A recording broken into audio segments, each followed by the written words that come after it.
조언 좀 해줘요. 아, 조언은 무슨 제가 무슨 조언? 네, 하다 보니까 이게 진짜 조금씩 이렇게 뭐 느는 거지. 근데 뭐 구독자가 늘어야 이게 또 그게 재미가 있는데 네. 좀 늘어야지. 중간에 좌절도 많이 하고. 좌절은 맨날 하죠. 아, 나 사실 마음이 좀 불편해요. 요즘 좀 바빠서. 감사하게 나왔으니까. 해야지. 네. 항상 그래 노력을 많이 하는 거야. 감사하게 생각해야지. 항상 그 생각이 요새 드는 거예요. 없는 부분에 대해서 생각을 항상 하더라고요. 살아가면서. 무슨 얘기냐면 집이 없으면 집이 있는 거, 집이 너무 많잖아요. 집이 없는 거를 생각을 해요. 맞아요. 내가 되게 바빠.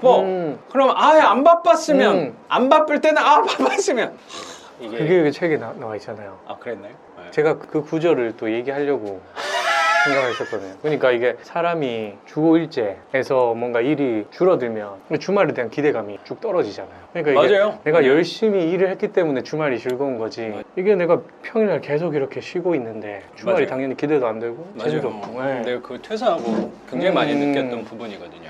근데 그게 저도 요즘에 너무 많이 막 생각이 들거든요. 아 요새 생활 아니, 뭐- 패턴이 패턴은 맨 네. 비슷한데 그냥 그런 생각이 많이 들어요. 막 불평하는 거에 대해서 좀 줄더라고요. 그래서 요새 항상 생각하는 게 그 균형을 맞추려고 하는 거고 음. 항상성을 항상 유지하려고 노력을 하게 되는 것 같아요. 치우쳐 있으면 중간으로 올려는 노력을 많이 하는 맞아요, 것 같아요. 그래서 어쩌면 요새 스트레스 받는 것들이 일주일에 한 번 정도 이런 일을 했으면 좋겠는데 두세 번씩 해야 되는 상황에 놓이다 보니까 그걸 또 거절을 할 수가 없고 네. 거기서 오는 스트레스가 요만큼. 충분히 그럴 수 있습니다. 근데 약간의 스트레스는 살아가고 건강을 유지하는 데 도움이 된다라고 생각하면서 살고 있습니다. 안녕하세요, 작가 반지세입니다. 오늘 또 제 교육생 인플루언서에서 또 찾아오셔가지고 이거 얘기해도 되네? 네, 뭐 상관없죠. 뭐 황대리 뭐 이렇게 얘기 나오는 그 정도 괜찮아요? 네, 괜찮습니다. 황 대리님께서 또 이 누추한 곳까지 찾아와 주셨습니다. 잘 모르시는 분들도 있으니까 네. 소개 좀 부탁드릴게요. 네, 안녕하세요. 하는 일이 되게 많잖아요. 네, 뭐 직장 생활하면서 그게 지금은 주업이에요? 네, 주업이죠. 그게 빠지면 안 됩니다. 지금. 진짜 대리는 아니지만 그 명칭을 사용을 했고 작가님 밑에서 작가님 밑에서 교육을 듣고 그렇죠. 강의를 같이, 수강을 하고 그러면서 부동산 투자를 시작을 했고 투자를 한 지가 한 2년 지금 한 됐나 이제? 2년 조금 더 넘었습니다. 네, 그러구나. 2년 반 정도 됐고 음. 그러면서 그때부터 블로그, 유튜브를 작게 해나가고 있는 황대리라고 합니다. 작다 크다는 구독자의 숫자를 좀 얘기한 건 거죠. 아무래도 그게 또 상대적으로 상대적으로 아직은 작은 것 같은데 지금보다 내년이 더 기대되는 황 대리님 모시고 오늘 얘기를 나눠보도록 하겠습니다. 네. 현재 하시는 일은 회사원이 주업이긴 한데 오늘 또 반차를 내고 찾아와 주셨고 부동산 투자한 지는 2년 조금 넘었고 블로그 선생님도 글을 좀 조금씩 쓰고 있고 그리고 그거 있지 않아요? 뭐 PDF 이런 거 있지 않아요? 뭐 전자책도 썼었고 작가로 또 활동을 하고 네. 있고 그리고 타이틀 그냥 붙이면 돼요. 그러면 진짜 유명한 작가가 될 거라고 생각하거든. 그래서 나도 맨날 네. 작가로 밀고 있는 거야. 그랬더니 내가 베스트셀러 작가가 됐잖아. 선생님. 맞습니다. 타이틀 이렇게 나와. 맞습니다. 내가 캡처해놨어요. 그거 항상 없어질 거 같아. 작가님이라고 부르잖아요. 저 처음부터 작가님이라고 불렀어요. 그래요. 그러면 오늘은 네. 황 대리님이자 황 작가님으로. 이게 재밌잖아요. 네, 좋습니다. 뭐 네. 기분은 참 좋네요. 되게 기분이 좋다니까. 네, 작가라고 부르면 네. 뭔가 굉장히 있어 보이잖아. 또. 맞습니다. 쥐뿔도 없지만. 나도 마찬가지예요. 그리고 유튜브 월세 중독자 황 대리. 네, 월세 중독자 황대리라는 닉네임으로 활동을 하다가 지금은 약간 황대리의 성장일기. 맞아. 바꾼 것 같더라고. 이름을 살짝 바꿔서. 이제 선생님의 초점을 맞췄다는 네, 저한테 생각이 좀 드네. 좀 제 가치를 점점 높여가는 그런 모습들, 제가 성장하는 과정들을 담아서 저렇게 평범한 직장인도 뭔가 찬찬히 올라갈 수 있구나 이런 모습을 좀 보여주고 싶어서 또 중요한 게 있지 않나? 강의도 하는 거 아니야? 잠깐 그것도 경험은 했었습니다. 오. 온라인, 오프라인 강의도 했었고 네. 온라인 강의도 만들어가지고 대단해. 그렇게 이제 판매까지도 이렇게 진행을 했었습니다. 그런데 그게 뭐 네. 많이 이렇게 알려지지 못했고 수익도 많이 못 났지만 그렇게 해봄으로써 느끼는 바가 많더라고요. 궁금하네요, 되게. 네. 왜냐면 나도 온라인 쪽에 대해서는 아무것도 음. 모르는 사람이니까 네네. 그쪽 시장은 어쨌든 나보다 먼저 경험을 해봤으니까 네. 거기에 대한 조언도 이따가 좀 음. 부탁을 드리겠습니다. 네, 알겠습니다. 우선 투자한 지 한 2년 조금 넘은 시간 동안 우선 선생님 이력을 한번 여쭤볼게요. 네. 강의까지 만들고 하셨다고 하니까 실적 좀 한번 여쭤봐도 돼요? 아직 실적은 참 뭐 미비합니다. 그게 미비하냐 미비하지 않냐 부분이 출발선이 어디에 있었느냐에 따라 조금 다른 것 같아요. 근데 선생님도 갖고 있는 돈이 많지 않았잖아, 시작할 때. 네. 근데 막 쥐어짜가지고 대출 막 신용대출 다 끌어가지고 네. 지금 여기까지 온 거라고 난 생각해서 네네. 처음부터 몇 억 갖고 시작한 게 아니잖아요. 맞습니다. 처음 시작이 얼마였는데? 3천. 3천 갖고 2년 전에 시작을 한 거고. 그래서 지금은 집이 몇 채예요? 지금 월세형 부동산 3채랑 오피스텔 1채, 그다음 실거주용 부동산을 최근에 한 채 매입을 하면서 총 5채. 총 5개. 순서로 따지면 세 채 그 월세 부동산을 먼저 한 거 맞죠? 네네, 맞습니다. 그래서 선생님 댁에 가서 반지하에 가서 뭐 영상도 찍은 아. 것도 있고, 그쵸? 영상 상당히 많이 찍었죠. 아, 그리고 몇 번 찾아오셔가지고 수업 시작할 때쯤에도 한번 네, 찾아오고 맞아요. 중간에 이렇게 영상으로 몇 번 찾아왔었는데 총 5개인 거고 요 네. 3개는 빌라로 월세 투자를 하신 거고 하나는 이거는 제가 최근에 들은 소식인데 오피스텔 네, 투자를 네. 하신 거고 나머지 하나가 가장 큰 덩치의 집을 아, 네, 최근에 맞습니다. 산 거가 이유가 결혼을 하면서 와이프랑 좀 안정적인 보금자리를 만들기를 좀 원했고 처음 계획했던 부분이 일단 원래 목표가 5채였는데 5채 중에 한 채가 실거주 집이 포함되어 맞아요. 있었습니다. 네, 작가님한테도 예전부터 그래. 계속 말씀드렸었지만 그때 말했던 게 기억이 네. 나네. 그때 맞아요, 이디야 맞아요. 가가지고 네. 이쪽으로 방향을 좀 잡아서 와도 좋을 것 같다. 그리고 그 명의는 규제 지역으로 하는 거니까 대출이 불리하니까 혼인신고는 조금 미루고 맞습니다. 선생님 아내분 명의로 진행하자. 그거를 되짚어 보니까 작년 여름쯤에 얘기를 했던 부분이었던 것 같은데 그때가 되게 더웠던 기억이 나서 근데 생각해 보니까 선생님도 내가 생각한 대로 지금까지 다 왔어. 맞아요. 진짜 맞습니다. 지나고 딱 보니까 일단 저도 상상하면 항상 그 현실이 된다는 거를 머릿속에 넣고 있기 때문에 기록을 하고 지나고 나서 이제 그 기록들을 봤을 때 대부분 성과를 낸 것들이 많더라고요. 그러니까 이게 눈에 보이네요, 그게 네. 정확히. 그래서 최근에 하나는 실거주 때문에 신혼집으로 음. 잡는 것 때문에 매매를 하신 거고 그래서 네. 총 5채 중에 그러면 총 월세는 얼마를 받는지 한번 여쭤봐도 될까? 총 받는 월세는 한 160 정도. 160. 세 채에서 받는 세 거네. 채에서 160. 그게 네. 하나 화곡동 반지하고 하나가 인천 반지하고 하나가 뭐였지? 기억이 안 서울 수유 반지하. 나. 맞네. 그거 좋은 거 받았잖아요. 네, 그 물건도 참 효자 좀 빌라고. 그렇죠. 세입자가 최근에 그거는 바뀌진 아니요, 않은 바뀌진 거죠. 않았고. 근데 그거는 더 많이 오를 거예요. 네, 맞아요. 다음에 재계약을 하거나 아니면 새로운 세입자를 받을 때는 훨씬 더 높게 받을 수 있을 것 같아요. 그럼요. 그래서 총 받는 월세가 160. 160에 지금 순수익은 110 얼마 정도 됩니다. 그럼 보수적으로 110만 원. 110만 원. 네, 110만 원입니다. 110만 원 월세면 선생님 원래 월급이 좀 높은 편이잖아요. 나이대에 비해서 적당합니다.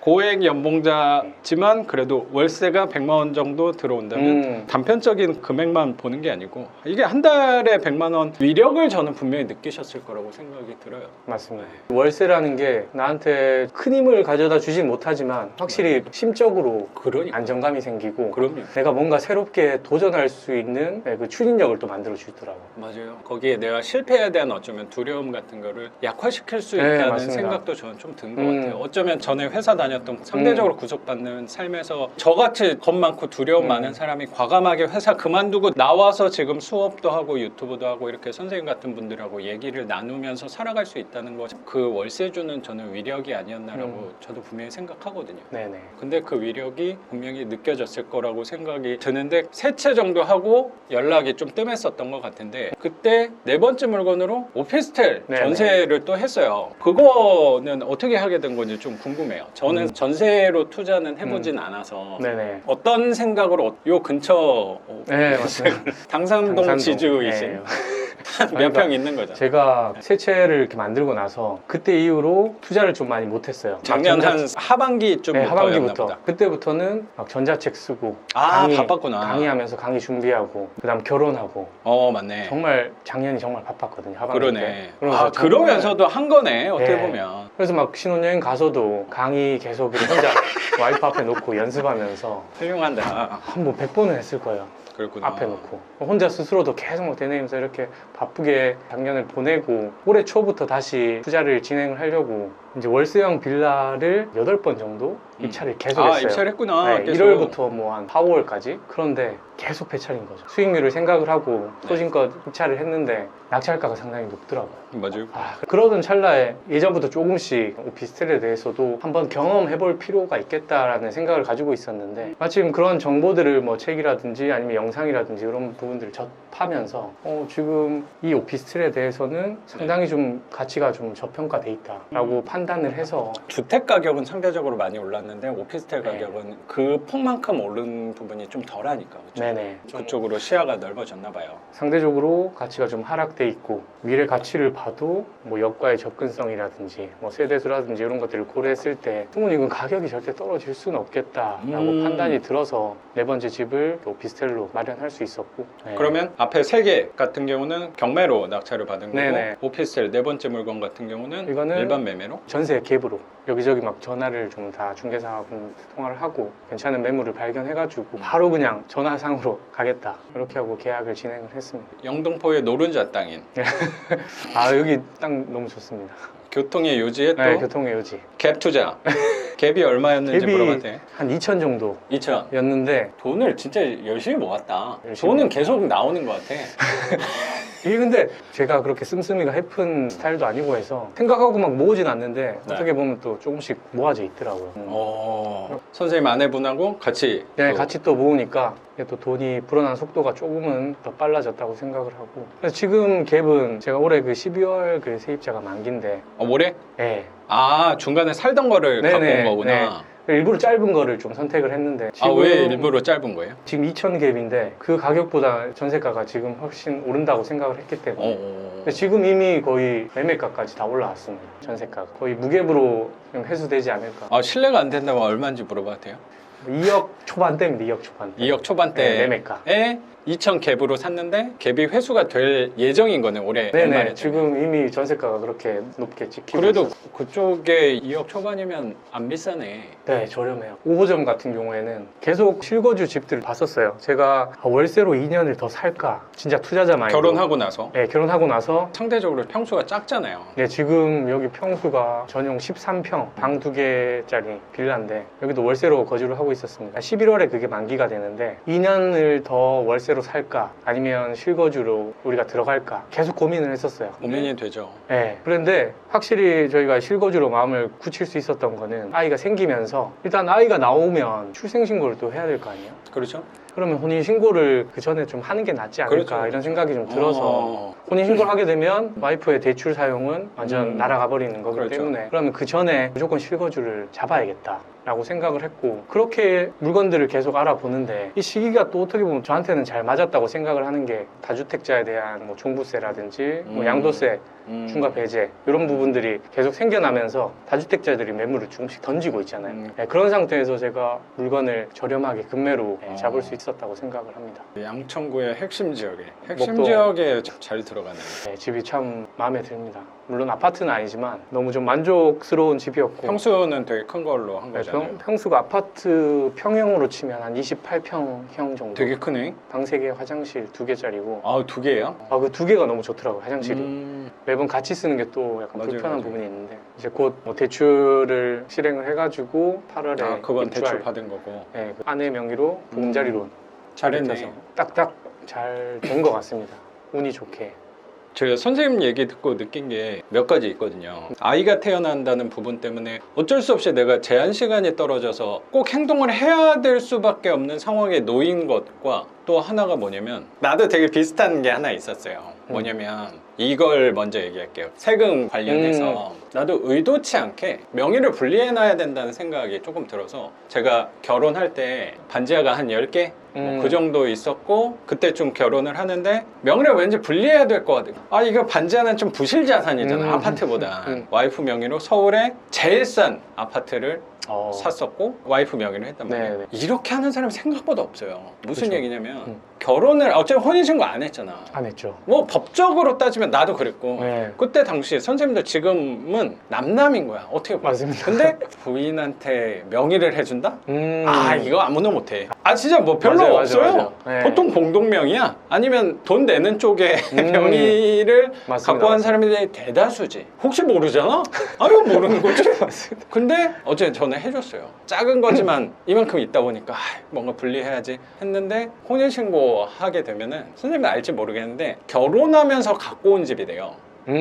그렇죠. 원래 있는 집인데 결혼하면서 갖고 온 집이 되잖아. 네네. 그래서 그거 5년 동안 비과세더라고. 아, 하나씩 할 수 있어. 임대사업자 혹시 안 넣어놓은 거 있으면 하나 할 수 있어요. 제가 임대사업자로 하고 있는 건 아니라서.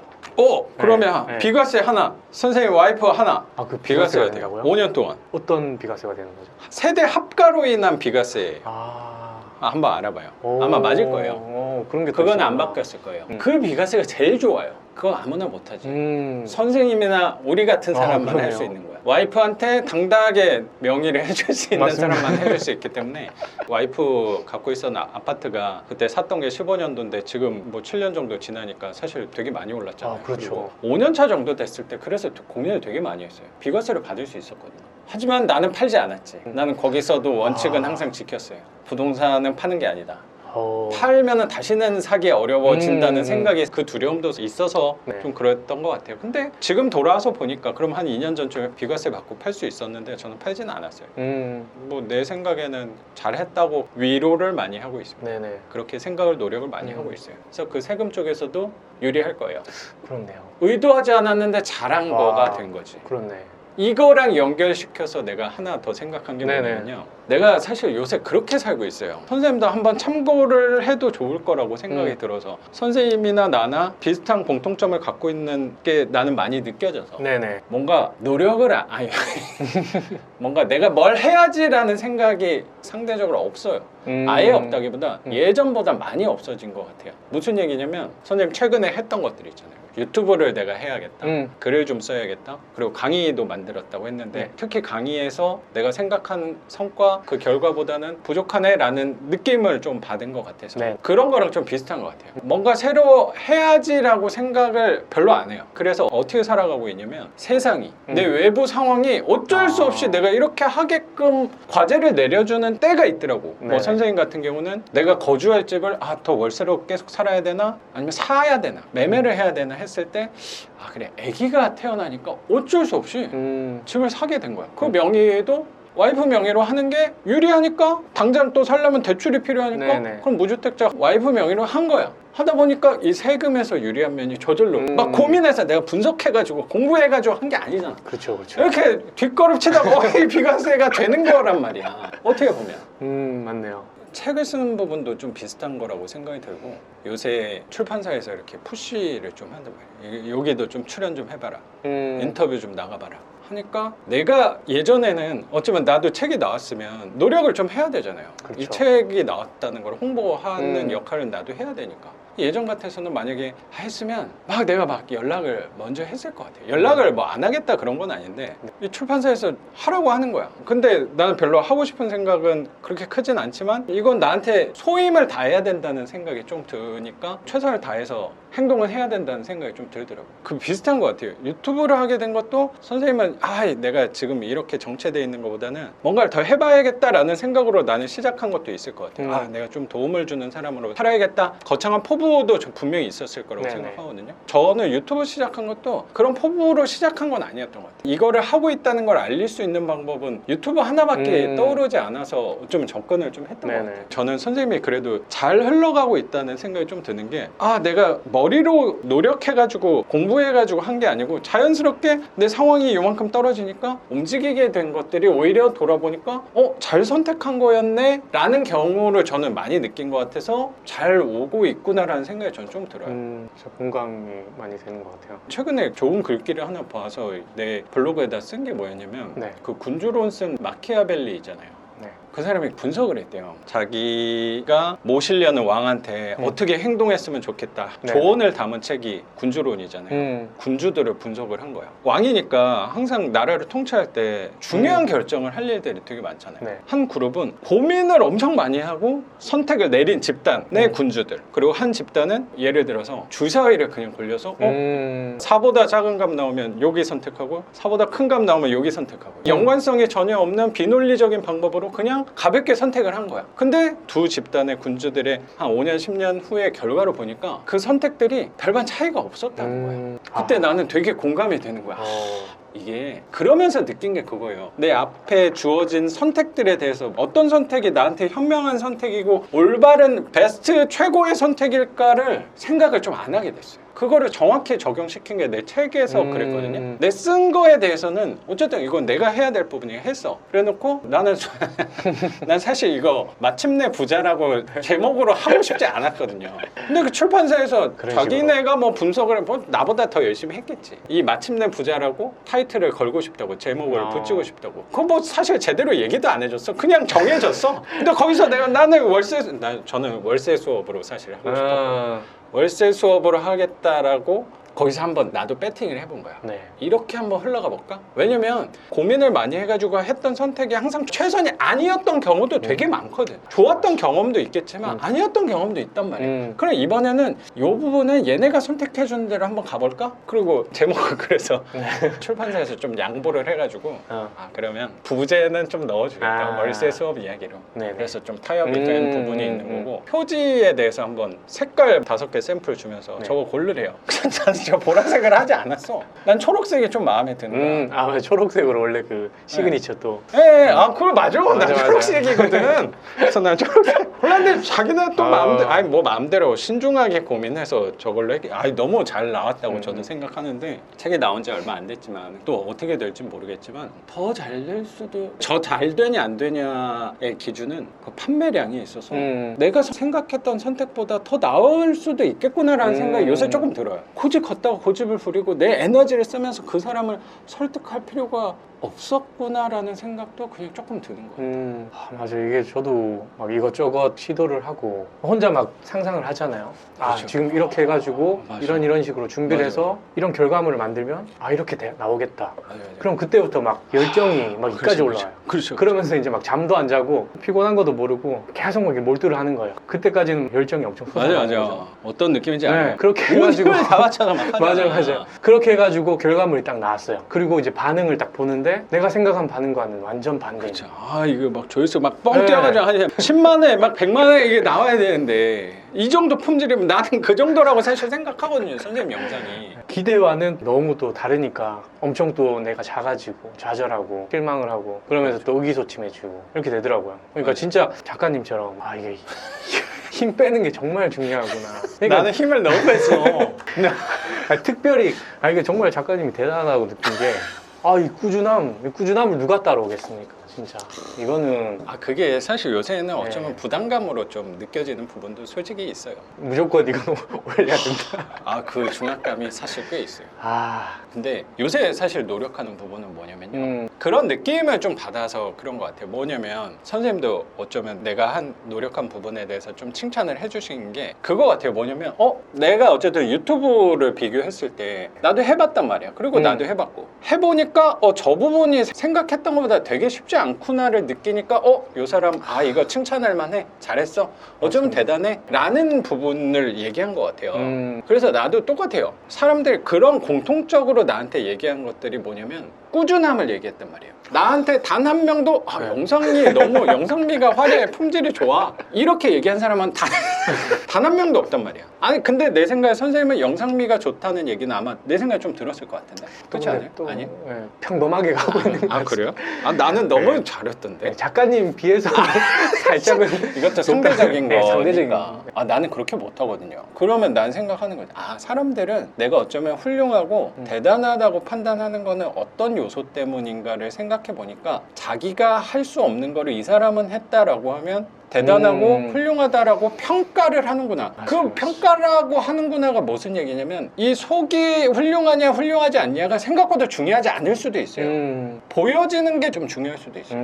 왜냐면 사람들은 딱 보여지는 면을 갖고 크게 해석을 하는 경우가 되게 맞아요, 많아요. 맞아요. 내가 고민한 거지. 아, 내가 힘을 쓸 부분이 요거구나. 나의 맞아. 경쟁력은 어쩌면 이걸 수도 있겠구나라고 생각한 거야. 사람들이 내가 하지 못하는 걸 했다라고 하면 좋게 보는구나. 근데 최근에 교육생 중에 한 분이 의사 선생님이 한 분 오셨어요. 종합병원 의사 선생님을 가까이서 이렇게 얘기하다 보면 나는 사실 조금 부담스러운 분이야. 너무 똑똑한 사람이잖아. 맞아요. 의사에 대한 사람들의 선입관이 그거였던 것 같아. 나도 그러면서 한번 생각해 본 게 의사를 이과에서는 거의 최상위급이잖아. 대단하다고 그러면서 생각을 하잖아요. 그게 정확히 말하면 그거예요. 나는 의사를 못 하거든. 절대 못 해요, 나는. 맞아. 저도 마찬가지죠. 근데 나는 못 하는데 이 사람 했으니까 이 사람 왠지 대단한 사람일 것 같은 그거랑 비슷한 것 같아. 나는 어차피 의사는 못 하니까 그러면 나는 사람들이 못 하는 부분을 뭘 해야 될까를 생각한 게 그 부분인 것 같아. 매일매일 그렇죠. 하는 거 영상미는 나는 내려놓겠다. 네. 내용에 대해서도 좀 내려놓겠다. 대신 매일매일 한다면 좀 나는 보여주는 면도 되게 중요하다고 생각해서 보여지는 면에서 유리하게 갈 수 있지 않을까를 느끼게 된 것 같아요. 이것 또한 굉장히 자연스러웠던 것 같아요. 내가 매일매일을 원래 잘하는 사람이니까 힘써야지는 당연히 아니었죠. 맞습니다. 이거였던 것 같아요. 지금 거의 한 게 4년 동안 매일 했단 말이에요. 이게 말이 안 되잖아. 근데 정말 내가 말이 안 이제 돼요. 시작을 할 때 한 1년 동안 매일 해봐야지 이 마음조차 먹기가 쉽지 않아요. 그렇죠. 그래서 그때 생각이 그거였던 것 같아요. 목표를 좀 짧게 잡았던 것 같아요. 한 달은 해봐야겠다. 한 달도 사실 부담스러워. 일주일, 한 달 하니까 그러면 이렇게 6개월, 1년 이렇게 온 건 아닌가. 요새는 그래서 그 목표가 더 짧아진 것 같아요. 오늘만 한다. 오늘만. 내일은 생각하지 말자로 왔던 느낌이 좀 드네요. 선생님하고 얘기해 보니까. 네. 그 작가님이 지금 하고 올리고 있는 이거는 정말 습관. 그냥 마치 일어나서 내가 세수하고 이 닦는 것처럼. 그냥 그게 일부가 된 거잖아요. 네. 맞아요. 그게 또 아까 선생님이 서두에 얘기하신 부분이랑 연관성이 또 있어요. 나는 어쩌면 자유로운 삶을 살다 보니까 선생님 아까 언급했던 문구 한번 얘기해 줄 수 있어요? 직장을 5일 출근하고 5일 출근하면 그 주말이 상당히 즐겁잖아요. 그 주말을 위해서 5일을 열심히 일하는 게 되는데 내가 만약에 5일 중에서 2일만 출근을 하고 3일을 일을 못해. 그런 상황이 되면 그 주말 자체가 기대도 안 되고 맞아요. 즐겁지가 않다. 맞아요. 네. 이것도 이제 뭐 작가님 책에 또 나와 있는 부분이기도 한데 그것 때문에 되게 괴로웠거든요. 아, 회사 다닐 때는 토요일, 일요일이 너무 즐거웠고 맞아요, 기다려졌던 맞아요. 네. 날이었는데 내가 퇴사를 하니까 맨날 어쩌면 쉬는 날이잖아요. 그러면 토요일, 일요일이 오히려 더 싫어요. 더 싫었던 것 같아요. 맞아. 왜냐면 나는 너무 이 삶의 잉여로운 존재는 아닐까라는 생각도 되게 많이 갖게 된 것 같아요. 그러면서 느끼게 된 게 어쩌면 이 회사 5일에 구속이 있었기 때문에 토요일, 일요일에 자유로움을 내가 온전히 만끽할 수 있었구나라는 생각을 그때 되게 했던 맞습니다. 것 같아요. 근데 내가 회사를 그만두고 구속이 사라지니까 자유로움을 알 수가 없었던 느낌이 되게 들어서 생각한 게 어쩌면 글 쓰는 부분이었던 것 같고 영상을 올리는 부분도 그 일환이 아니었나. 내가 하루에 구속을 시키니까 나머지 시간들은 조금 더 마음이 편하게 갈 수, 상대적으로 편한 거죠. 그렇게 살아갈 수 있었던 것 같아요. 글 쓰시는 거 그리고 영상 올리는 거 잘 보고 있다. 그래 너무 고맙다. 이렇게 가끔 얘기해 주시는 분들도 있는데 이게 그렇게 전달이 되니까 사실 너무 감사한 일은 맞는데 그거를 내가 하는 첫 번째 이유는 뭐냐면 이 영상 찍는 것도 정확해요. 난 나를 위해서 하는 거예요. 내가 이걸 하지 않으면 너무 괴롭거든요. 맞아요. 난 유튜버로 살아가야지 글을 쓰는 사람 그런 거창함도 아니에요. 그냥 나는 나한테 구속을 준 것 뿐인 것 같아 스스로한테. 그랬더니 나머지 시간들은 조금 더 자유롭게 마음 편하게 좀 살아갈 수 있는 거 아닌가 생각도 드는 것 같아요. 그게 진짜 좀 필요한 것 같아요. 맞아요. 생각을 함에 있어서 이게 근데 모든 것에 다 적용이 되는 것 같더라고요. 아까 제가 오면서도 좀 생각을 했는데 요즘 날씨가 엄청 막 덥잖아요. 그렇죠. 햇빛이 엄청 내리쬐니까 엄청 막 덥고 짜증이 나고 불쾌지수 올라가는데 엄청 짜증나는 그 순간이 있었기 때문에 지금 이 에어컨 나오는 공간이 맞아요. 너무 감사한 게 그러니까. 아닌가. 맞아. 네. 그래서 그걸 사람들이 잘 몰라. 밖에 있는 그 순간도 어떻게 보면 나한테는 너무 소중한 그러니까. 순간이다 라는 거를 진짜 많이 느끼더라고요. 이렇게 또 선생님한테 하나 배우는 것 같습니다. 그거를 근데 진짜, 우리 같은 네. 사람들은 알아요. 아는데 옆에서 그걸 자꾸 상기시켜주는 게 되게 중요하다고 생각하거든요. 이 습관적으로 우리는 없는 거에 대해서 자꾸 생각을 하는 것 같아요. 돌아보니까 굉장히 상대적인 네, 정말 부분인 상대적인 것 같아요. 밖에 있을 때 더우니까 시원한 걸 찾는 거. 그래서 시원함을 만나니까 마음이 좋아지는 거, 기분이 편해지는 거. 만약에 오늘이 겨울이었다. 그러면 이제 반대로 따뜻함을 찾는 거예요. 네. 이게 없는 걸 찾는구나, 사람. 맞아요. 없는 게 있어야지 좀 만족감을 느껴지는구나. 그러면 지금 없는 거조차도 굉장히 행운이 아닌가. 맞습니다. 채워갈 수 있으니까. 그러니까요. 삼성전자 부회장의 아들이었다. 없는 게 없을 것 같잖아. 그럼 엄청 불행. 전 진짜 근데 불행할 것 같아요. 그러면 그렇게 우리는 위안을 해야 돼. 근데 불행할 거야. 근데 우리는 그게- 없는 게 감사한 거야. 이렇게 또 노력을 하는 거죠. 근데 이게 진짜 정말 돈이 오히려 내가 수천억이 있다고 생각을 하면 맞아요. 그 돈의 가치를 모르잖아요. 내가 그 돈을 하나하나 쌓아가는 그런 성취감도 없었을 거고 이미 그냥 나는 가지고 있는 사람이니까. 네. 그게 진짜 맞다니까? 네, 그게 뭐냐면 정말. 이게 좀 웃긴 얘기일 수도 있는데 제가 한때 방향을 잘 못 잡겠는 거예요. 수업 한창 하면서 방향을 못 잡겠다는 게 뭐냐면 교육생분들 물어보는 거에 대해서 나는 입찰을 안 하겠다 기준을 좀 세워놨으니까 그럼 내가 할 물건이 없는 거야. 나도 하고 싶은데 하나 낙찰받는 즐거움이 굉장히 사라진 부분이 생겼. 내가 할 이유가 별로 없어진다는 생각도 들었거든. 근데 나는 분명히 이 경매하면서 이 부분을 되게 좋아하는 게 있거든요. 막 성취감이 굉장히 있잖아. 그렇죠. 내가 만들어낸 작품이니까 네, 어떻게 맞습니다. 보면. 돈이 따라온다는 그 즐거움도 정말 크죠. 그 명분 때문에 어쩌면 하는 거긴 한데 이거를 위해서 낙찰 받아서 폐찰 막 계속 했다고 하니까 나도 뭐 폐찰 사실 최근에 낙찰 받은 건 거의 작년 하반기부터 일주일에 한 번까지는 아니더라도 2주일에 한 번은 꼭 갔어요. 그러면 한 10번, 20번은 떨어졌어. 그리고 나서 낙찰을 딱 받아 명도 해가지고 또 수리 지금 하고 있거든요. 이제 세입자까지 받으면 거기에 또 재미가 굉장히 있단 말이야. 월세 받는 거는 보너스인 거지 사실. 이 작은 경험을 또 누적하다 보니까 우리가 항상 생각하는 성공의 경험을 또 우리 많이 하면서 난 성공하는 사람 맞습니다. 이런 마인드 자세를 갖게 되는 것도 되게 좋잖아요. 정말. 근데 그런 게 좀 희미해지는 거야. 내가 할 이유가 별로 없어져. 내가 이거를 할 물건도 없어지고 어쩌면 한 채 하는데 50만 원 받는 게 예전보다는 좀 덜해지고 그 가치에 대해서 그럼 난 뭘 해야 되는가. 그 고민할 때가 저도 있었어요. 그러니까 선생님도 지금 머리를 쓰잖아. 그리고 애기 이제 태어나니까 나 생각이 더 많이 들어가고 이제 선생님 와이프도 일하는 게 어려워질 건데 네네. 길게 봤을 때. 그럼 난 돈 더 많이 벌어야 되는데 그게 고민. 너 되게 즐거운가? 라는 그러니까요. 생각도 되게 들어요. 내가 레벨업을 하면서 올라갈 수 있잖아요. 그게 너무 좀 재밌는 것 같다는 느낌? 맞아요. 인생이 약간 게임 같은 처음에 뭐 레벨 1부터 시작을 해가지고 옷을 하나씩 장착을 하고 좋은 칼을 들어서 센 몹들을 점점 잡아나가는 그 과정이 네. 거기서 이제 희열을 사람들이 많이 느끼잖아요.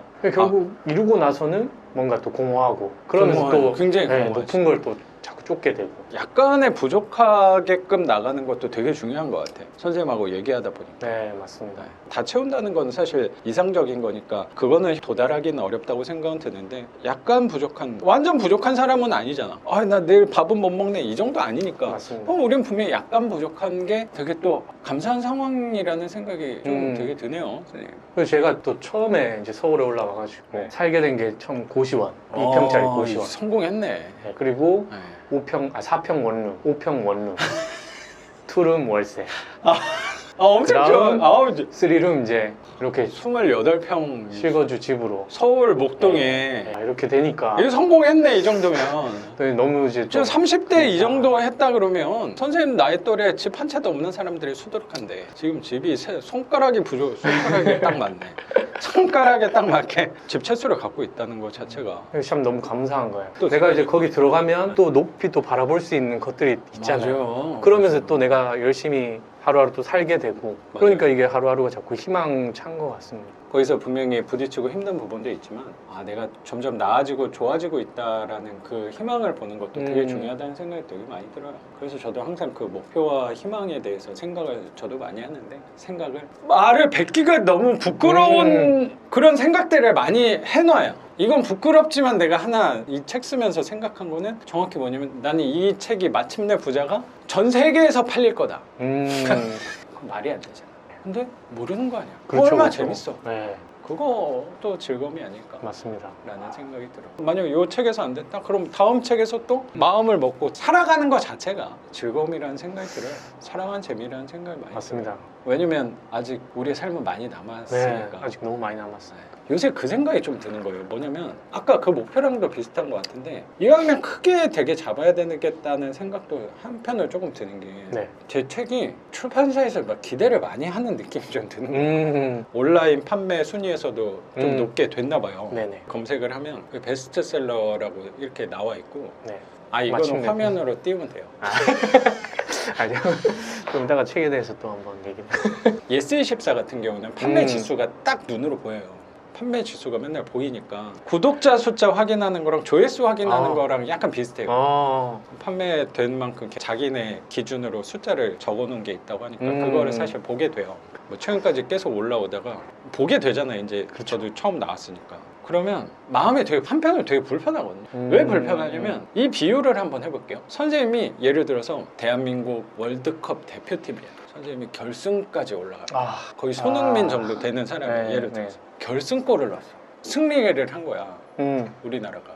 그럼 거의 우리나라의 영웅이잖아. 그렇죠. 근데 그 사람의 인생을 한번 생각을 해봤거든요. 뭐 길게는 1년, 뭐 이렇게는 영웅으로 추대를 좀 받겠지만 그 인간의 삶에서 그거보다 더 이상적인 상황이 있을까라는 생각이 들면서 한편으로 되게 슬픈 거야. 너무 공감이 됩니다.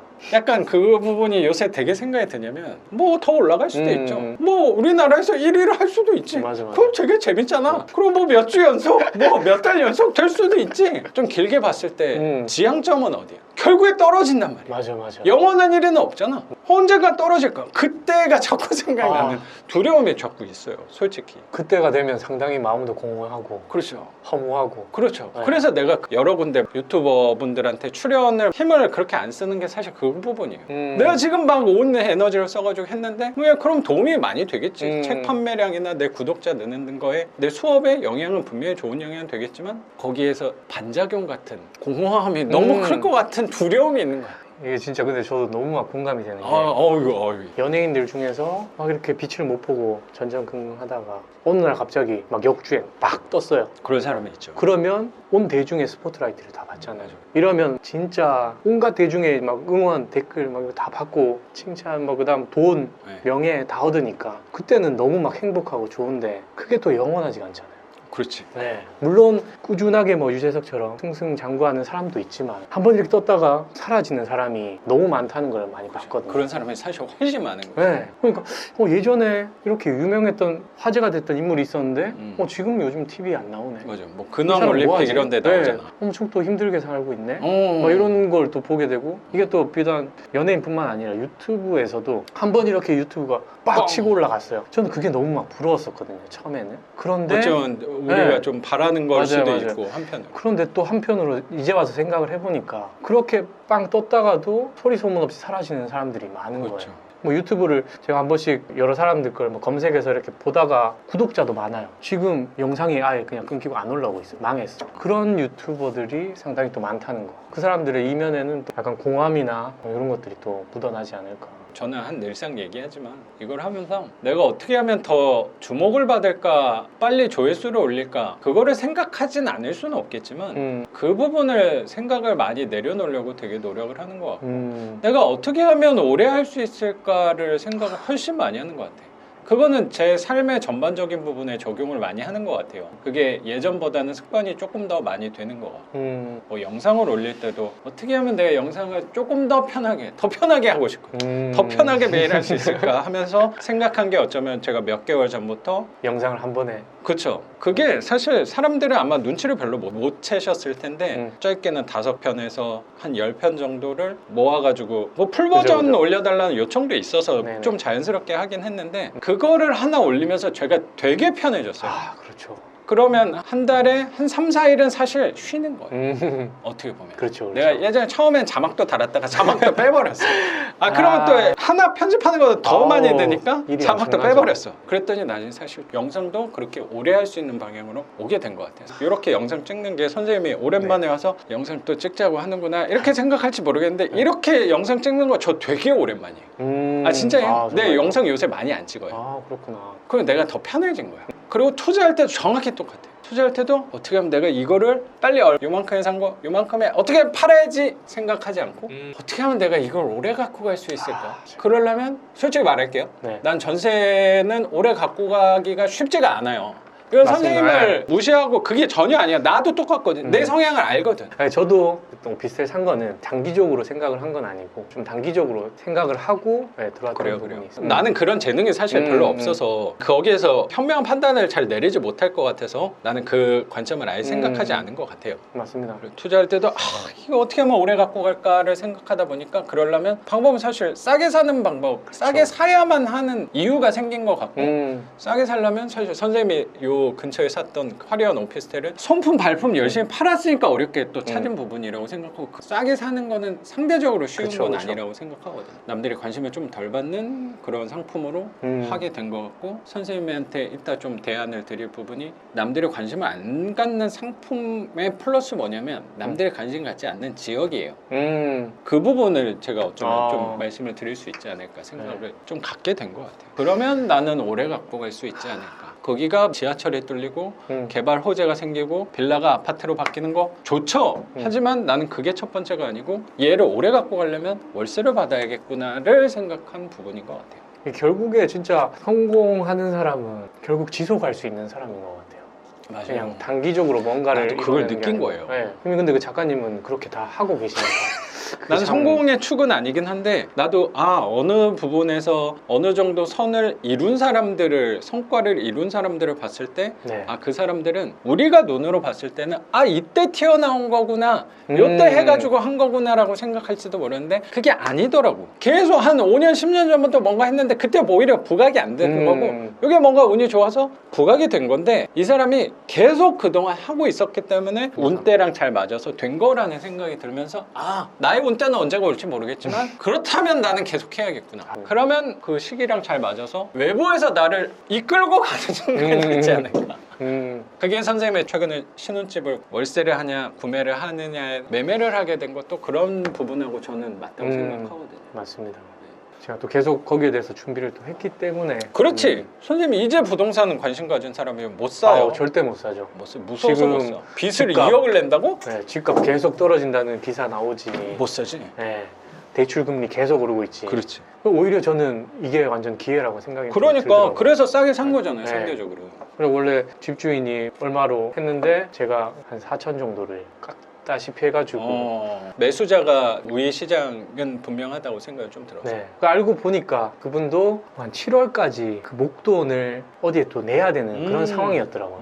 나중에 이제 중개사님한테 얘기를 들어보니까 그래서 상당히 잘 샀다 이렇게 뒤에서 따로 얘기를 하시더라고요. 그래서 집도 사본 사람이 사지 처음부터 못 사요. 맞아요. 무서워서. 전 너무 잘한 운명의 흐름이었다고 생각이 듭니다. 선생님. 꾸준히 또 열심히 달려나가야 될 것 같습니다. 작가님을 모델로 삼아서. 나 같은 사람은 모델로 삼지 마요.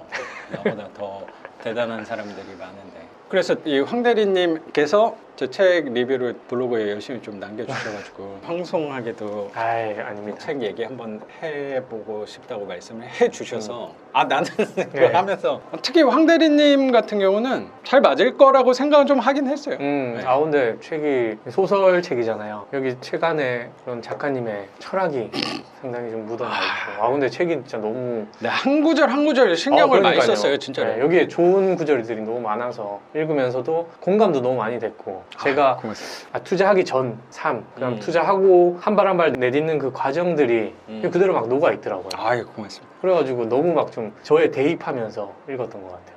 그리고 또 생각을 해보니까 작년에 선생님하고 올해 초인가 작년에 작년이었구나. 선생님하고 영상을 찍으면서 선생님하고 투자 얘기, 삶에 대해서 얘기한 다음에 항상 마지막에는 책 얘기를 꼭 했잖아요. 처음 영상부터 책 얘기를 했어. 그렇죠. 선생님하고 컨셉은 책 얘기로 마무리하자를 했는데 그때 선생님이 책 구절 소개시켜 준 것 중에 하나가 데일리 카네기의 인간관계론인가? 맞습니다. 거기서 너무 좋았던 구절이 있었다고 해서 선생님 선생님이 딱 요 영상에서 얘기를 해주셨는데 그게 너무 감명이 남아서 아직 계속 기억하고 있다가 저도 책에다 넣은 부분이 이게 선생님 때문에 나온 스토리예요. 그 꼭지는. 너무 감사했어요. 그 얘기 듣고. 내가 고마운 거죠. 저도 어쨌든 저의 그런 이야기를 바탕으로 또 녹여서 저 생각을 해주신 거니까. 맞아요. 정확히 선생님 덕분에 쓸 수 있었어요. 그 책에 대한 존재는 당연히 알고 나도 한 두세 번 봤는데 그 문구에 대해서는 생각을 사실 못했죠. 그 문구가 뭔가요? 있는 그대로 읽어주는 게 좋을 것 같네요. 여기 딱. 또 거기 전에 카네기 책에도 이렇게 줄 쳤는데 여기도 똑같이. 만일 누군가가 당신에 대한 반감과 악감정을 가슴에 품고 있다면 이 세상 어떤 논리로도 그 사람을 설득할 수 없다. 라는 구절이었습니다. 근데 그거를 생각하니까 사실 선생님이 인간관계론에 대해서 나온 주제 책에서 그 문구인 거잖아요. 그렇죠. 사람 사이의 그냥 관계. 네네. 근데 나는 어쩌면 내가 그걸 그대로 베껴서 이 부분에 넣은 거는 맞는데 이 원문을 가지고 응용할 수 있는 부분이 아예 다른 분야로 생각을 확장을 할 수 있다면 그건 독창적인 게 된다는 생각을 사실 저는 갖고 있어서 그 부분을 투자에다 녹인다면 새로움으로 나올 수 있다는 생각이 좀 들었던 것 같아요. 맞습니다. 그래서 그냥 문구에서만 느낀 게 아니고 선생님 상황에서도 생각을 많이 했던 것 같은 게 저의 상황도 그렇고 내 투자에 대해서 우리는 사실 소수가 하는 투자가 맞잖아요. 특히 조그만 빌라, 반지하 사람들이 부정적으로 불편하게 얘기하는 경우가 되게 부딪힘이 많다 보니까 예전에는 그런 부분들에 대해서 좋은 점에 대해서 자꾸 설명을 하게 되잖아요. 우리는 이게 수익률도 되게 좋고 부자라고 하는 게 월세가 어쩌면 현금 흐름이 들어온 게 좀 부자에 가깝다면 사람들이 말하는 아파트 생각하는 그런 투자만 정답이 아니고 이것도 너한테 충분히 훌륭한 대안이 될 수 있어 라는 얘기를 굉장히 논리적으로 설명하더라도 듣질 않아. 맞아요. 거기에서 얻은 힌트가 이 부분인 거야. 그냥 요거에 대해서 싫구나, 그냥 좋은 감정이 아니구나 라면 아무리 내가 좋은 장점들을 다 한 100가지 1000가지를 갖고 설명을 하더라도 들어먹질 않는구나. 그렇다면 굳이 말을 해야 되나, 그 부분이잖아요. 선생님 덕분에 그 한 꼭지 한 두세 장 정도는 덕분에 쓴 겁니다. 진짜로. 내용이 너무 좋더라고요. 그리고 제가 또 아까 얘기한 그 부분인데 여기서 이렇게 얘기하거든요. 금요일 밤이 좋았던 이유는 앞으로 이틀을 쉰다는 기대감 때문이다. 하지만 주중에 5일을 일하지 않으니 주말에 대한 기대감도 사라진다. 평일에 구속이 줄어드니 주말의 편안함 역시 줄어든다. 이 말이 진짜 아까 전에 얘기를 나눴었잖아요. 읽으면서도 너무 막 공감이 많이 돼가지고. 근데 나는 선생님이 이렇게 읽어주니까 또 갑자기 생각한 게 뭐냐면 내가 혼자 생각하고 글 쓰고 하는 부분 때문에 이 책을 결국에 완성한 게 맞는데 되게 도움됐다고 생각한 게 뭐냐면 난 결국에 교육생들하고 이렇게 선생님 같은 분들하고 얘기하면서 좋은 아이디어가 갑자기 튀어나온 경우도 되게 많았던 것 같아요. 그거는 다른 교육생분하고 얘기하다가 나왔던 얘기였거든요. 어쩌면 내가 갖고 있을지언정 이게 표현이 되지 않으면 그건 사실 내게 아니잖아요. 그렇죠. 글도 쓰고 생각도 하다가 같은 주제를 갖고 약간 수다를 떨다가 나온 게 정확히 그 표현이었던 것 같아요. 그래서 이게 또 다시 한번 선생님한테 감사하게 되는 부분인 것 같습니다. 아닙니다. 이렇게 얘기를 하다가 분명히 나는 좋은 아이디어 되게 많이 나오는 것 같아요. 작가님 영상에 이런 얘기도 몇 번 또 있어요. 맞아, 있어. 본 것 같습니다. 그분하고 얘기하면서 나온 거거든요. 맞아. 또 있네. 하나만 더. 그래요. 이 말입니다. 결국 그런 지역까지 구매했구나. 너 정말 대단하다. 난 겁나서 그런 결정을 못할 것 같아. 나도 두렵지 않은 건 아니야. 하지만 가만히 아무것도 하고 있지 않는 게 더 두려운 일이라고 생각하거든. 그의 말에 딱히 이견이 없다. 나오는 구절이 있는데 진짜 이게 아무것도 하지 않는 게 오히려 더 위험한 행동일 수 있다. 뭔가 계속 하나하나 준비를 해 나가야 되는 것 같습니다. 아마 선생님도 이제 집이 5개고 대출이 꽤 있잖아요. 그렇죠. 그러면 어떤 사람들이 바라봤을 때는 막 좋은 집에 대해서 대출 낸 것도 아니고 그 좀 조그마한 것들에 대해서 막 반지하에 대해 대출을 그렇게 내면 제정신인가라고 말하는 사람도 분명히 있거든요. 그 사람들한테 얘기할 때 나는 요거에 대한 확신이 있고 나는 두려움이 없어서 이거를 어쩌면 투자했다고 생각할지도 모르겠어요. 어쩌면. 근데 사실 그게 아니거든요. 선생님도 분명히 지금까지 하면서 그리고 최근에 어쩌면 가장 큰 덩치의 집을 사면서 가장 큰 또 대출을 낸 거잖아요. 그렇죠. 거기에 두려움이 없을까? 물론 한편에 있죠. 당연하죠. 무섭죠. 그렇죠. 나도 무서워요. 내가 한 것들에 대해서. 근데 그 두려움이 없다라는 것보다 오히려 이게 내가 더 두려워서 이렇게 했던 느낌이 맞아요. 좀 있어요. 네. 가만히 있는 게 어쩌면 더 두렵다고 하는 게 아무것도 안 하고 그냥 어쩌면 회사만 열심히 다니고 네. 있는 상황이 더 삶을 위태롭고 두려움에 빠지게 하는 상황은 아닐까. 그냥 자기가 보고 싶지 않은 거를 보지 않으려고 노력하는 건 아닐까라는 생각까지도 들게 된 것 같아요. 그 부분을 느낀 뒤로 남한테 설득하지 않는 것 같아요. 근데 예전에는 사실 사람들을 설득을 굉장히 많이 했거든요. 아, 이거 해야 된다. 이러고 있으면 안 된다. 이거 가만히 있는 게 더 위기야. 아, 너 더 위태로워지는 길이야. 라는 선한 의도와 잘 됐으면 하는 바람으로 권장을 하지만 거기서 오히려 더 부딪히게 되는 경험을 하면서 맞습니다. 아 이게 뭐 내가 이상적인 대안을 제시한 건 아닐 수도 있으니까 그러면 내 방법이 나한테는 잘 맞을 수 있어도 그 친구한테는 맞지 않을 수도 있겠구나. 내가 오히려 강요를 했구나. 나를 통해서 부딪힘이 생긴다는 거는 내 잘못이었구나 라는 생각이 좀 드는 것 같아요. 그래서 자꾸 입을 닫게 된 것 같아요.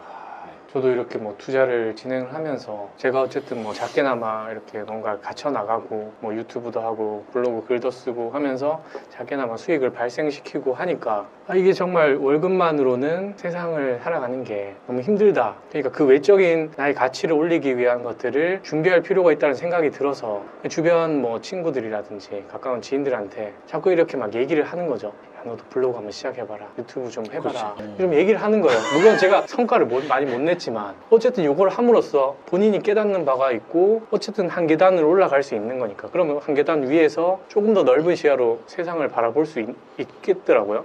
그래서 그런 것들을 얘기를 초반에 좀 했어요. 그 얘기를 좀 듣는 친구들한테. 그런데 그게 어떻게 보면 나를 위한 그런 또 말이 아니었나. 맞아요. 그 친구는 그게 뭐 듣기가 또 싫었을 수도 있고 맞아. 이게 같은 동등한 또 친구인데 약간 가르치는 또 느낌을 그럴 수도 받으면 있죠. 상당히 좀 기분이 나쁠 수도 있고 이런 생각이 드니까 저도 이제는 그런 말을 오히려 더 안 하고 그렇죠. 그냥 그게 제가 아까 하려던 얘기가 지금 생각이 났는데 그거랑 되게 비슷한 것 같아. 선생님이 아까 게임 비유를 하면서 내가 레벨이 올라간다라고 하면 게임은 어쩌면 레벨이 올라가는 게 시각적으로 정확히 보이잖아요. 맞아요. 외관이 화려해지는 게 있잖아요. 기술들도 동작들도 화려해지고 그렇죠, 그렇죠. 힘도 세지니까 나쁜 놈들도 적들도 금방 죽는 게 딱 눈으로 보이잖아. 네네. 근데 진짜 삶에서는 내가 내공이 올라갔다는 거를 보여줄 필요는 없겠지만 그게 보이진 않잖아요. 외모에서. 그래서 사람들이 어쩌면 그 주변 사람들은 나를 예전에 봤던 나랑 똑같이 보는 경향이 어쩔 수 없이 생기는 것 같아요. 외모는 비슷하니까. 그렇죠. 근데 비슷한 사람이 나한테 조언을 하게 되면 뭐야 나랑 비슷한 애였던 애가 그런 조언을 하면 자존심 상하네 기분이 나쁘네 라는 생각도 저는 조금 든 것 같고 그래서 맞아. 제 책 이거 쓴 거를 제 주변 사람들한테 안 말했어요. 왜냐면 그 친구들은 나를 어차피 옛날의 나로 바라볼 게 뻔하거든요. 맞아요.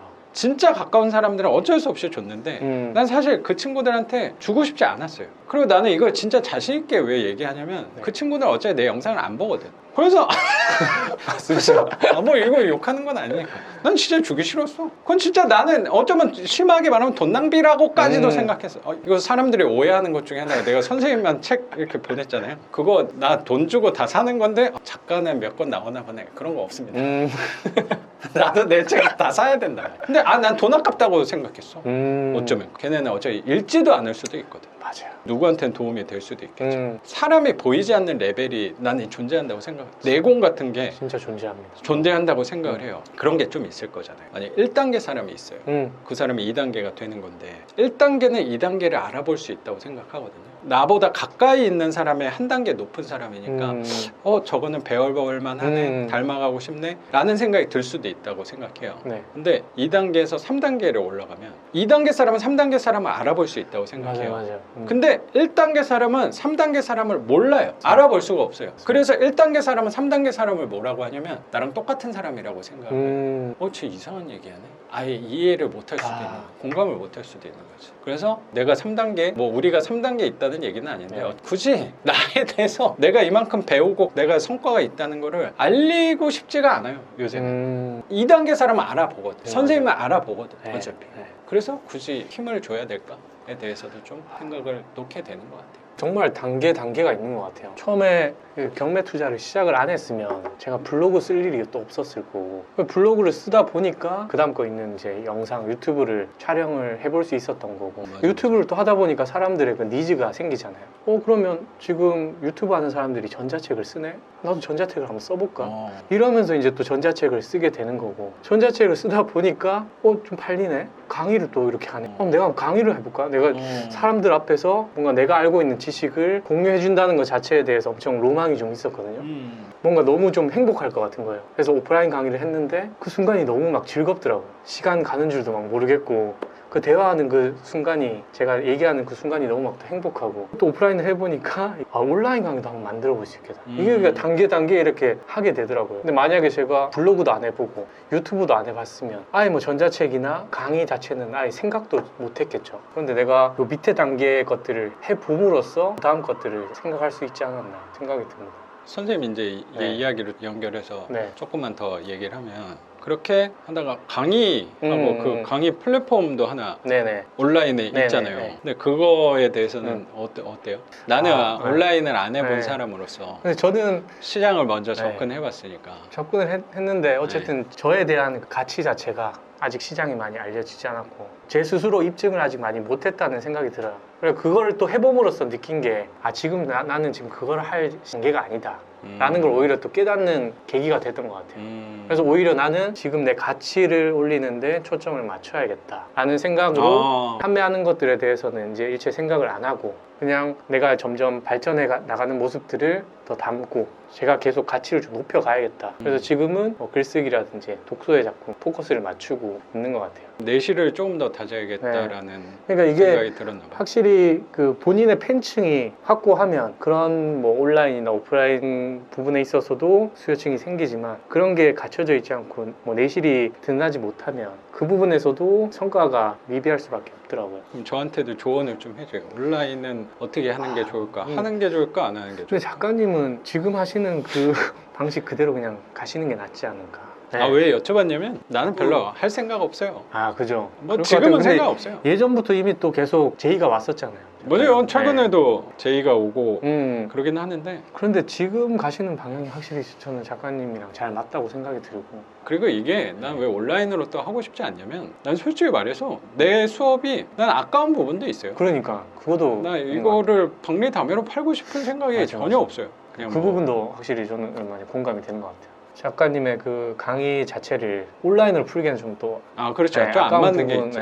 또 있고. 아까운 것도 있는데 좀 안 맞아. 네, 안 맞아요. 나는 이렇게 좀 대화해야 되거든. 네, 맞아요. 그 사람 얘기도 들어보고 하면서 뭐 방향을 찾아가는 게 난 좋은 수업이라고 생각하는 거지. 내가 진짜 엄청난 뭐 이론과 물건 보는 네. 특별한 비법 맞아, 이거랑은 맞아. 좀 네. 거리는 멀 수도 있죠. 그냥 여쭤본 거고 그쪽으로 할 생각은 아직까지는 없어요. 근데 음. 뭐 그게 1년, 2년 뒤에 뭐 생각이 바뀔 수도 있는데, 그거 생각할 시점은 사실 있어요. 지금은 아니야 나도. 선생님하고 어쩜 비슷하다는 생각이 드는 게, 선생님도 어느 정도 이 양적으로 키워낸 다음에 해야 된다는 생각을 분명히 느꼈을 거예요. 나는 온라인 수업을 만약에 한다면 분야를 나눠서 하긴 하겠지. 만약 한다면 100만 명 되면 할 거예요. 그러면 맞아, 어떤 그쵸. 사람들은 얘 좀 변질됐네 라고 할지 모르겠지만, 10만 명, 100만 명 되면은 달라질 수밖에 없어요. 굳이 그때 돼서 똑같은 방법으로 행동할 필요가 없을 수도 있어요. 거기 100만 맞습니다. 명에 맞는 행동을 취하면 된다고 생각이 그러니까요. 좀 들어서 지금은 생각이 없어요. 그거는 100만 명 가고 생각하세요. 맞아요. 선생님도 조금 더 키운 다음에 생각해도 늦지 않아요. 네. 왜냐면 튼튼한 주업이 있으니까. 조금 더 본업에 좀 충실해야 되고 제 가치를 좀 높이는데 초점을 맞출 필요가 있겠다. 그거를 느낄 수 있게 해준 최근의 경험이었다는 생각이 드네요. 선생님도 누구보다 고집스러운 사람 중에 한 명이니까 그거를 삶이 선생님한테 가르쳐준 부분이 아닐까 그 생각이 드네요. 이런저런 많은 경험들을 하면서 자꾸 이렇게 느끼는 점들이 많아지는 것 같습니다. 그게 점점 더 막 겸손해지게 되고 사람이 맞아요. 더 이렇게 낮추게 네. 낮춰야 돼. 일부러라도 낮춰야 돼. 그렇게 너무- 되더라고요 또 사람이. 사실 실력 좋은 사람들도 굉장히 많고, 보다 훨씬 능력 좋은 사람들도 많고, 너무 많습니다. 시기와 질투하는 사람도 많아져.